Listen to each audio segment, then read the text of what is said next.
I was like, well done. Warren, I'll look it up and I'll drop it in the chat in a minute, but it's Kennedy versus Bremerton School District? Bremerton School District. Bremer. Awesome. Okay, and with that, it's perfect time to get started. Talking about cases, we always begin with the Bill of Rights. So welcome everybody, excited to have you in class today. Today's class is all about the Bill of Rights. We're gonna go through every single one of the 10 amendments, kind of what it says, what it means, and then we're gonna dive into the history. How did we get it? Who were the people that fought for it and fought against it? And how did we come together after the ratification of the Constitution to get this done? And some, new, framers of the Constitution being added to the list. It's not just Madison we're going to talk about today, but we'll talk about others. So lots of Chief Learning Officer at the center. I'll be here. If you have any questions, put them in the chat, put them in the Q&A, and I will get them to Tom. And then we are so lucky we have Tom today because he's going to walk us through all this content. So as always, we like to pepper Tom with 8 million questions about the Bill of Rights. You guys ask questions, we ask questions, we add more as we go, and that's how we all learn together. So Tom, we're gonna dive into it. You're gonna walk us through all of them, but would you kick us off with the big idea of what are the Bill of Rights and how are they kind of so relevant to us today? Sure, thank you, Curry. Great to see everyone, or I know you're out there at least.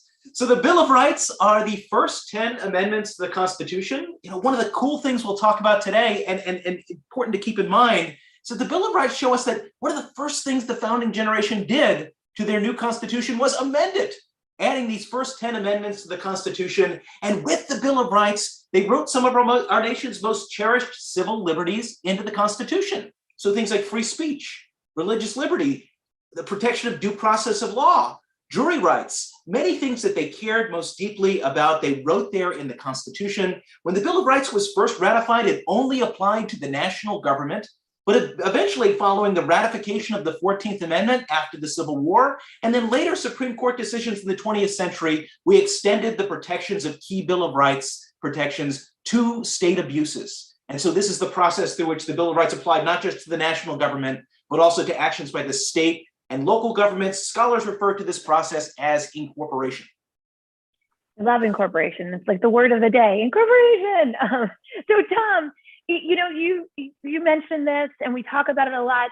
We add 10 amendments to the Constitution pretty much right after the Constitution is amended. So kind of give us the time frame, and that feels shocking, right? And I know we're going to get into the history after we look through all 10, but why did they add so many so quickly after the Constitution? Yeah, I mean, part of it is just, a way to think about it, it's the sensibility of the founding generation to a certain extent. I mean, they are Constitution makers. They believe deeply in reform. They believe deeply in debate and learning from one another. And so in part, the Bill of Rights grows out of the debates between those who supported the Constitution, the Federalists, those who opposed it, the Anti-Federalists. And so when the first Congress sits, this is the first Congress under the new Constitution, one of the first things they do is draw up the Bill of Rights, this first set of amendments. It's James Madison sitting in the United States House of Representatives who takes on the laboring oar. And so Congress formally proposes these amendments, approves them on September 25th, 1789, and then eventually you then send them to the states for ratification, and the first 10 amendments are ratified on December 15th, 1791, so a little over 2 years after Congress approved them, and they become the first 10 amendments to the Constitution. We today call them the Bill of Rights. Awesome. And when we think of the Bill of Rights, and here's like a snapshot of all of them, I always thought of the Bill of Rights as like a tablet of rights. So you get this whole thing as one package. And we call them the Bill of Rights. We don't say the First Amendment, the Second Amendment. We don't really talk about them unless, we talk about them individually, but we always group them together. So were they always seen that way? Were they brought in singularly? And then if they weren't always seen that way, when did they get like the name, the Bill of Rights? Yeah, so there's some scholarly debate over that question, Curry. If you want to read a really good book on how the Bill of Rights develops as we think of it today as this Charter of National Freedom as the Bill of Rights, Gerard Magliocca has a book called The Bill of Rights. I think it's called The Heart of the Constitution. So I would plug that. The amendments themselves, though, were part of a package of amendments sent to the states. So there were initially 12 proposed amendments as part of this package, and the states had to say yes or no to each amendment. It wasn't a big packet. They didn't say yes to all in total. They had to say one by one, do we say yes or no to amendments 1, 2, 3, 4, 5? When we're thinking about the rights we see on the screen here, part of what the founding generation is trying to do is come up with, what are the things that we cherish most? Which are the rights that we cherish most? And for the founding generation, they believe deeply in natural rights. So this idea that our rights come from God or nature, not from government, they believed our rights were a really, really, really long list. And so really trying to get them down into just a certain set of amendments was really stressful for them. Madison was really stressed about, am I going to get them all in there? Am I going to describe them right? It's part of the reason he was skeptical or concerned about a Bill of Rights to begin with. But in the end, what we decide to do is, through the ratification process, the anti-federalists, those opposing the Constitution, say one of the big flaws of the Constitution is it doesn't have a Bill of Rights. And so to bring in some of those critics and to keep faith with some of the debates we had them during the ratification process, James Madison works to put together the amendments that we know today as the Bill of Rights. Awesome. So we're going to go through, what we're going to do is go through each one of the amendments. Let's unpack it, what's in there. And then we're going to find out the story of how we got them in the first place. So we talked a little bit about ratification, but it really is connected to the Constitution directly, the convention and ratification. So it's a really fascinating story and one that always makes me laugh. Even when Tom tells it for the 8 millionth time, I still crack up. So wait for it, people, it's coming. Let's tick through each of these amendments. We shared this grouping last week, if you were with us, when we looked at the 10 amendments. It always helps us to kind of package things and groupings together. It helps your brain remember things more when you do that. That's why phone numbers are packaged the way they are. But Tom, kind of walk us through these groupings, and then we'll dive into each amendment in particular. Sure. So here we're borrowing from our friend Akhil Amar of Yale Law School, and he bundles the Bill of Rights amendments in these nice little packages. And so if we look at the First Amendment itself is a bundle of rights. They are rights that all go to the idea of the freedom of conscience. And then if we look at the Second and Third Amendments, you could think of them as kind of military amendments. For the founding generation, they really go to their concerns about there being the national government having a big professional army that might suppress the rights of the people. If we look at the Fourth Amendment and a part of the Fifth Amendment, we see protection for privacy and property rights. And then we see amendments, the rest of Amendment 5 and then 6, 7, and 8, all going to these concerns about procedure. So they're about fair process, jury rights, the rights of the accused, making sure that if the government is going to take our life, liberty, or our property, that they're going to have a fair process in place to make sure that it's fair to all of us. And then finally, the last two amendments, the 9th and 10th, we've labeled popular sovereignty amendments. And this goes back to that idea I said at the beginning, which is that for the founding generation, they believed that the number of rights we had were really, really expansive. And so these amendments recognize the rights of the people. And so this idea of popular sovereignty, all power deriving from us, we the people, and that we, the people, have more rights than you can possibly imagine. Awesome, fantastic. Now, and this one's going to make everybody laugh, let's start with the First Amendment. And in class, I like to highlight words that matter in these, not that all words don't matter, but I like to highlight the big ideas. And this one is basically a wall of red text. So Tom, you said earlier, it's the freedom of conscience. So they jammed a lot into that First Amendment, but kind of help us connect the dots of why these 5 freedoms are put together as an idea behind freedom of conscience.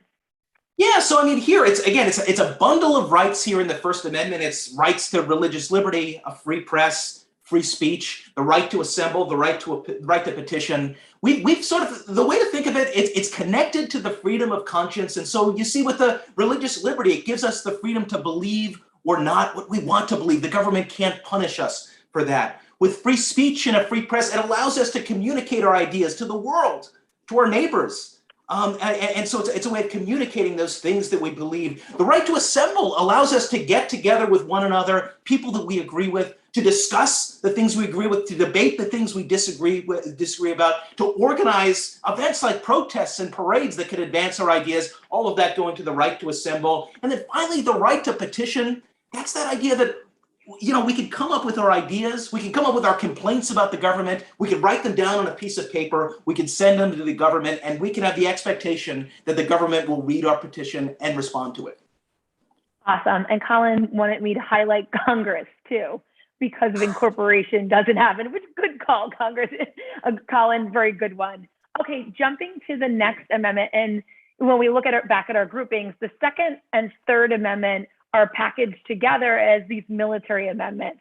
And I know that our classes have asked before, kind of help us understand the words of the Second Amendment since they're discussed so much and debated so much. And then how does the Third Amendment have relevance today? And how did it have relevance at that time period? Yeah, so for the founding generation, many of the founders, especially the anti-federalists, were concerned about big professional armies. So something like what we have today, a national government with a big, powerful national army. They were concerned that that army could be used to suppress the people, to abuse our rights. And so both of these amendments, to a certain extent, are meant to get at that. The Second Amendment goes to the founding generation's commitment to not, to having security in part be led by a well-regulated, citizen-led, citizen-filled militia. And so that's a way in which we're looking to protect our communities and protect ourselves. We don't necessarily need a professional army. We can have these citizen-led militias at the local level. Over time, the Supreme Court has interpreted the Second Amendment in cases like Heller and McDonald decided over the last couple decades to also protect an individual right to keep and bear arms for the defense of oneself and especially in one's home. And so here with the Second Amendment, you can see there's often this debate over, does it just protect a collective right? So this idea of firearms related to militia service, or does it also protect an individual right, your own right to keep and bear arms? And the Supreme Court has, in the end, weighed in on the side of the individual right. But that was a debate on the court. It was a 5-4 decision in both of those cases. But that's sort of where the Supreme Court's come down on the Second Amendment. Awesome. Now, when we dive into the Third Amendment, you said it with the Second Amendment, and now I hear it again. And I love the graphic here. This is from our interactive Constitution. It really is talking about the home and the protection of the home against the government. Yeah, so I mean, we look at this today and we're wondering, why in the world is this in the Bill of Rights? You only have so much space here for these amendments. Why include this one? And in part, it was for the founding generation growing out of their own experience. So as American colonists, this was something that the British Empire forced them to do. The British Empire, through the British Quartering Act of 1774, said, you colonists have to house our troops. And so with the Third Amendment, we wrote in protection saying, national government, you're distant, you're powerful, you're not going to do that. There's not going to be any housing of soldiers in our houses without our consent. And so it was learning from that experience of the American Revolution and saying, no, not in America. And I always love this one because it is like a time capsule back to something like like you said, there's only 10 and you put this one in there. It was that important to them and that worrisome that it could happen again. Now, I know we don't have favorites, but I always like to talk about the Fourth Amendment because there's also a lot to unpack in this one. So tell us a little bit about the Fourth Amendment and in a way, Tom, how it's connected to the First Amendment and this right to think as you wish and have a freedom of your ideas. Yeah, it is one of this. It's a cool amendment. It links to a few different ones. So the Fourth Amendment as a whole is protecting us from unreasonable searches and seizures by the government.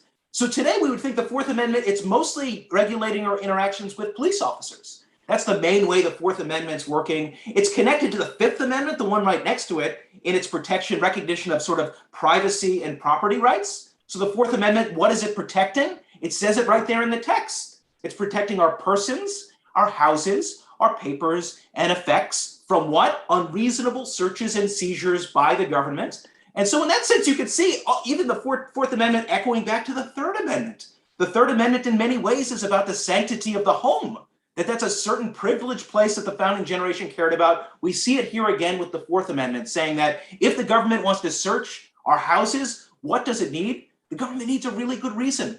If the government's going to search our persons, houses, papers, and effects, it needs a good reason that a crime has been conducted. It needs particularized suspicion to us. We don't walk around as presumed criminals in the United States. The government needs a good reason to search our persons, houses, papers, and effects. And Curry, you're right, there's a way in which it connects also back to the First Amendment, because part of what we're worried about with the Fourth Amendment, or the founding generation was was that the government might use its powers to have really broad-ranging searches and often go after critics of the government.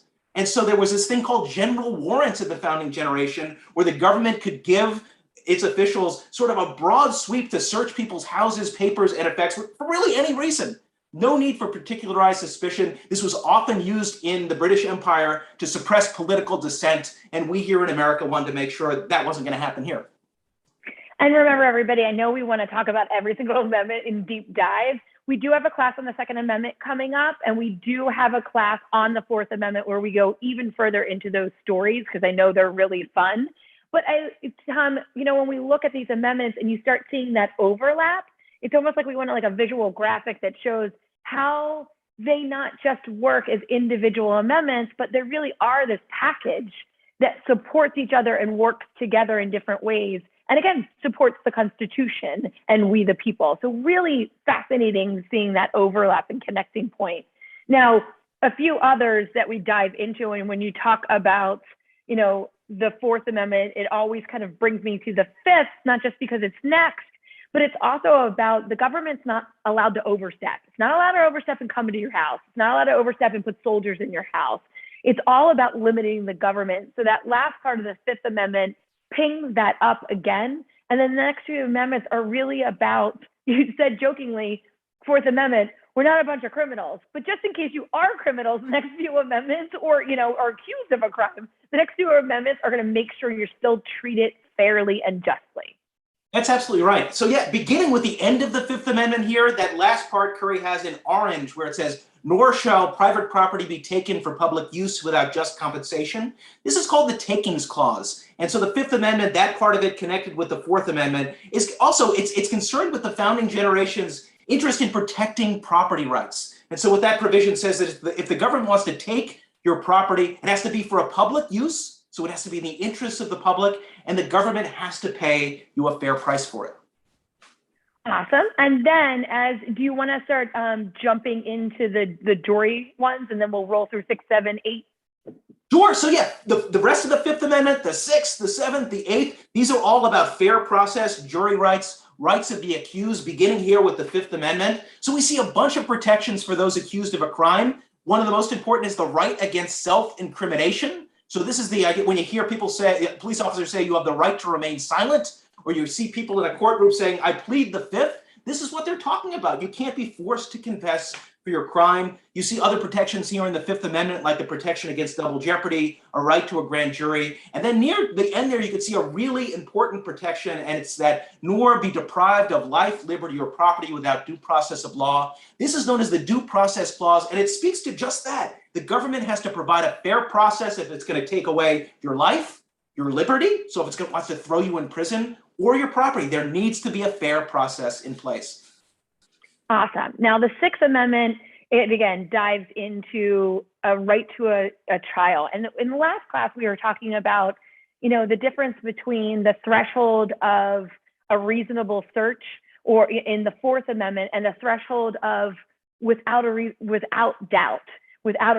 doubt in a jury. And so these next few get us into the jury system, but they don't talk about how a jury works. So how important this is a lot. Fifth, Sixth, Seventh, and Eighth are talking about the jury process. So 40% of the amendments are all about connected to juries. How important was the right to jury to the founding generation? Well, the founding generation said it was one of the great bulwarks of our liberties. It was the way the jury trial, to a certain extent, was going to protect so many of our other rights. It's there to make sure that before we're convicted of a crime, in the case of the Sixth Amendment, that the government has to be able to convince a jury of our peers that we were guilty beyond a reasonable doubt. And so with the Sixth Amendment, we have protections for the jury trial right itself in criminal cases, a right to counsel, so a right to a lawyer, a right to a speedy and public trial, a right to an impartial jury, a right to be informed of what crime the government's accusing you of, a right to be able to cross-examine witnesses against you, so this is known as the Confrontation Clause, and a right to be able to bring witnesses into court to make your case. So the Sixth Amendment is all about this idea that the jury trial itself is going to guard against abuses by prosecutors, judges, government officials, and that more importantly, we're going to have certain protections in place to make sure you as a defendant can make your case. Awesome. Yeah, and I love that. It's like no matter who you are, we're still going to make sure that it's fair. Okay, we're going to get through these, and then I do have a bunch of questions for you in the chat app when we get through 10 that are a little bit more clarity on each one of these. So how about the Seventh Amendment? So the Seventh Amendment speaks to juries in what are called civil cases. So these are cases that are not criminal cases. These cases often involving money. And so the Seventh Amendment was put in there specifically in response to the Anti-Federalists. They were concerned that the original Constitution didn't provide for jury trials in those situations. And so with the Bill of Rights, we made sure that they were in there. Awesome. And then the Eighth Amendment. And, I always ask you this question, but I love to understand, I don't know, the Eighth Amendment always seems much more fluid to me because of the words that they chose. And that's often in other parts of the Constitution as well, because what I might define as cruel and unusual today could be really different than somebody 200 years ago. Yeah, so I mean, the Eighth Amendment's protecting against excessive bail, excessive fines, and cruel and unusual punishments. In part, it's a response to the anti-federalist concern that we're going to have this new, powerful national government with the new Constitution, and a concern that maybe that new government is going to invent new crimes, maybe have really harsh punishments for those crimes, and that governments can do that in ways that end up suppressing political dissent. And so there was a concern that the new national government might invent crimes that ultimately abuse the rights of the people. And so ultimately the founders decided to write the Eighth Amendment to protect against those dangers. And over time, you're right, Curry, the Supreme Court has interpreted that cruel and unusual punishment language in a way that has really asked justices to look at certain crimes and certain punishments and compare them to other crimes and punishments that are on the books and that have been used over time. And so that's sort of the way in which they're deciding whether something is cruel or unusual, is in looking at those sorts of comparisons. So it's not just necessarily what's in their heart might be cruel and unusual, but over time, what can they recognize in the law is sort of usual versus unusual, or cruel versus, sort of run-of-the-mill sorts of punishments. And since we like to talk about other classes that we've taught on this, is that one of the constitutional methods that we've taught in other classes? And if so, which method would that be? Well, it depends on the justice. In part, most justices would use what I would call arguments from tradition. And so would really be looking at the laws on the books to see whether or not usually these cases will involve a law that's in a particular state. And then you're comparing that law in that state to what other states have done. And if that state, what it's doing is a real outlier, it's something that other states aren't doing, or is going against the national trend you could see in the law, it might be struck down as cruel and unusual. Awesome, cool, okay. Now the last two are popular sovereignty. So how do these two ensure we the people have a voice and agency in the Constitution? So the Ninth Amendment's interpreted by many scholars as writing certain natural rights into the Constitution. So these are rights that might expand beyond the ones that are listed in Amendments 1 through 8. One way to look at the Ninth Amendment is it's a recognition of, for the founding generation, the idea that, again, rights are really broad. There are a lot of them. You can't write them all down on paper. You can't even when you write them down, you might not be writing them down expansively enough. And so what the Ninth Amendment tells us is, as we're reading the Bill of Rights, Amendments 1 through 8, you shouldn't just believe that those are the only rights that the people have. So it's like a catch-all amendment. It's a terrible way to say it, but that's what I always It is, but I mean, it's a way for James Madison, who was, a critic of the Bill of Rights, didn't think it was necessarily going to do a lot. One of his great anxieties, like I said at the beginning, was, one, he wasn't going to be able to write all the rights down once we tried to put them in place. And two, once he wrote them, he wasn't going to write them in a broad enough way to recognize just how fully robust they were. And so the Ninth Amendment, in a way, is that James Madison anxiety amendment about, like, no, don't read these as though this is all the rights we have. That would be not the right way to read the Bill of Rights. Hysterical. I will never forget that. Now, the 10th Amendment, this kind of like, if it's not us, it's them, like sharing power and sharing responsibility. Yeah, so the 10th Amendment recognizes the important role of the states in our constitutional system. Prior to the US Constitution, the national government was really, really weak. The states had a ton of power. The concern with the new Constitution and the new government was that the national government was going to be way too powerful and it was going to swallow up the states. So a lot of anti-federalists cared about this. So the 10th Amendment is about recognizing the fact that a ton of power is being reserved to the states. The states are still going to have a lot of power. Our new Constitution is setting up a system of federalism with certain power going to the national government, but a ton of power remaining with the states. How does this relate to popular sovereignty? Well, it's the idea for the founding generation. we, the people, are closest to our state and local governments. The national government is way out there. It's a bunch of elites that aren't close to us. Where can we govern? Where can we really engage in self-government? It's in the state and local governments. Those are the governments closest to the people. And so the 10th Amendment were about preserving that role for the states in our constitutional system. Awesome. And now we have a little bit of historical foundation to go through as well, but there are some really good questions that I just want to pause at for a minute and try to tick through really quickly. And then we'll dive into how did we get this and the story of the Federalists, Anti-Federalists. So Mark did point out, did they also say freedom of the press is also a bulwark of liberty? It reminded me of Writing Rights, one of the interactives we shared in last class. And Tom, that answer is yes. And do they really just love that word too? Indeed, they did say that of the press, but I really, mostly when I think about it, I think of it as press and jury related. I'm sure it's in use in other contexts, but they did like that expression, but they really, really did care about press and trial and jury trials. It's a great word. And so I'm glad we're sharing it. So next question, how much do the framers rely upon the Magna Carta for the Bill of Rights? This is Donald was asking. Warning, don't ever ask it to Akhil Amar, but Tom will give you a healthy answer. Well, I think the way to think about it is the Bill of Rights grows out of a broader tradition in Anglo-American law. So we are growing out of the British Empire, and part of the constitutional tradition under the British Constitution, going back to Magna Carta, but also the English Bill of Rights centuries later, was this idea that we're going to write down certain rights that the people have. For the British Empire, it was rights that we had as against the king. And so limiting the powers of the king, we then adopted that tradition of written rights and adapted it to America, a place where we have no king, where the people are king, but it's a way in which we can have certain rights that we recognize with one another, that we recognize as against the government. Awesome. And so we have a bunch more questions. We'll save them for in like 5 minutes. So we're going to do this really quickly, but Gregory's question makes me laugh so much. We're going to use it as a lead-in. So who was influential in getting Madison to get over his anxiety and put in the Bill of Rights? So we'll start with maybe who started to be really influential in getting the pot stirring around the Bill of Rights and Mason. So tell us the story of how did we go from the end of the convention to the ratification of the Bill of Rights?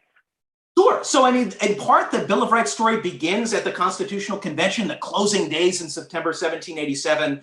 In the closing days, the framers are trying to come up with, they're trying to close the loop on the entire document. As they're trying to do that, George Mason of Virginia arises and he says, you know what we're really missing here is a Bill of Rights.